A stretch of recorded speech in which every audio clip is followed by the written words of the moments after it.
Mike Damergis for the Kings, Scott Engel here at Citi Field for the RotoExperts at the Ballpark. And today we went into the Philadelphia Phillies locker room. And let's start things off with the closer, Jonathan Papelbon. Yeah, Papelbon's been very steady for fantasy players this year in terms of the saves after getting off to a little bit of a bumpy start. And it's very interesting because a lot of fantasy players wanted to avoid Papelbon. They feel like, he's long into his career. There's more closers with upside, but he's proven to be dependable. And when we spoke to him today, Mike, he said that there's definitely a mentality to being a closer. A lot of general managers these days are trying to, put together a bullpen committee to close out, which I don't think works, or take a 7th or 8th inning guy and make him a closer, which I don't think works either. I think it's something that you're almost born to be a closer, or you're not. Period. And Scott, I thought it was very interesting that Papelbon got some advice from his rival of the Yankees, Mariano Rivera. The mentality that I've always said, which Mariano told me in my first All-Star game, was he said, "Pop, no memory." I was like, what the hell does no memory mean, And so he told me that, and I finally clicked in my head. He's talking about, don't always remember the good ones and don't always remember the bad ones. Just take one day at a time. So I've used that my whole career. Okay, so Papelbon having some success with the Phillies, but one guy who's been struggling has been Cole Hamels, Scott.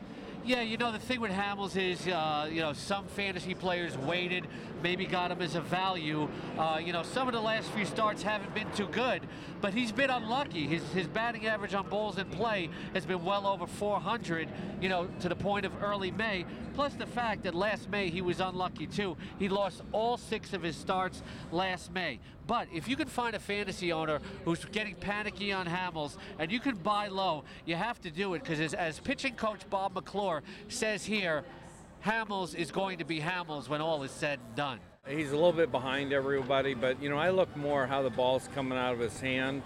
It's coming out real crisp and clean, so I'm not really concerned right there. His control is not where he wants it right now, his command. He's been a little bit up in the zone, but other than that, ball's coming out good. And so, that's the main thing we're looking for is health, because we'll know that he'll start to get on a roll here. So we should listen to the coach, Bob McClure. We shouldn't panic on Cole Hamels just yet. Last year, even though he was 8-14, he had a 3.60 ERA. And 2 years ago, he won 17 games. So hold on to Cole Hamels. Let's move to the outfield now, where the Phillies have been struggling offensively, but not Marlon Byrd. No, certainly not. And this guy in early May is like on pace for over 100 RBIs. I drafted him in all of my fantasy leagues this year. All of them. Yeah, I got him in the late rounds. I don't think anybody believed he could repeat what he did last year. But Marlon Byrd is one of the most studious baseball players of the game. He has an encyclopedia-like knowledge of every pitcher. You can talk about him, every pitcher. He knows exactly what they throw. Plus the fact that Citizens Bank Park is made for his swing. He's going to hit a lot of doubles. He's going to hit a lot of home runs. If you play in a head-to-head points league, you got to like Marlon Byrd for that. I've been very satisfied with the production. And if you can't hit in Citizens Bank, where can you really hit? We also spoke with Dominic Brown. Now, he's been struggling a little bit and has been in a slump. Yeah, this is a player that a lot of fantasy owners drafted for his upside, and they haven't seen it yet. But let's remember, last year in just 139 games, he led the Phillies in extra base hits and total bases. And we spoke to Dominic, and he knows he's off to a slow start, but he believes his time is going to come statistically. Just taking it one day at a time. A little slow start right now, but that's a part of the game. Just battling every single day and having a lot of fun doing it. You seem to be hitting lefties better early this season. Is that something that you've consciously worked on? Right. I think I'm just really keeping that front shoulder in on those guys. I got to start doing the same thing, taking the same approach against the right-handed pitchers as well, and just keep fighting. Like you said, this is very early right now, and hopefully start warming up with this weather. Now let's reach into the fantasy past for a couple of players like Ryan Howard and Chase Utley. First, Chase Utley.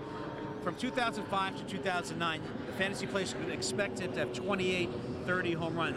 Those years are gone right now, but at least he has the average going on so far this year. You know, people I talked to around the Phillies in the preseason said, don't sleep on Utley. This guy can still play at a very high all-star level. A lot of fantasy players let him drop because they get worried about his health. But when Utley is still in the game at a pretty thin still fantasy position, he's going to give you terrific production. At the time we're taping this, he leads all NL second basemen in slugging percentage and on base percentage. You know what you get with Utley when he's healthy. Look, you can't have much depth on a fantasy bench. You got to ride with Utley while he's healthy. Don't try to move him because you're worried about his durability. And a guy that seems to have his pop back has been Ryan Howard. Last couple of years, though, he didn't have 300 at-bats either of the seasons. Injury-ridden, hadn't had 20 home runs, but he's got 7 home runs as we're taping this, so he seems to have his pop back. Yeah, he just had 11 last year in the 80 games that he played. But you know what? If somebody's going to buy on Ryan Howard, I say do it. The people that I talked to around the Phillies in the preseason saying his bat's slowing down, his feet were hurting him in the preseason. I think, you know, he was a great fantasy player for a long time, but I think, you know, as far as fantasy goes, I didn't draft Ryan Howard on a single team. I'm avoiding him. Get rid of him now. And, of course, Ryan Howard's standing about 5 or 6 feet from you right now. He's not listening to me. He don't care. He's looking at us, and I think I'm going to walk this way. Get out of here. He doesn't want to care. know you. He doesn't care. He's the King, Scott Engel. I'm Mike Damergis for the RotoExperts at the Ballpark for the Fantasy Sports Network.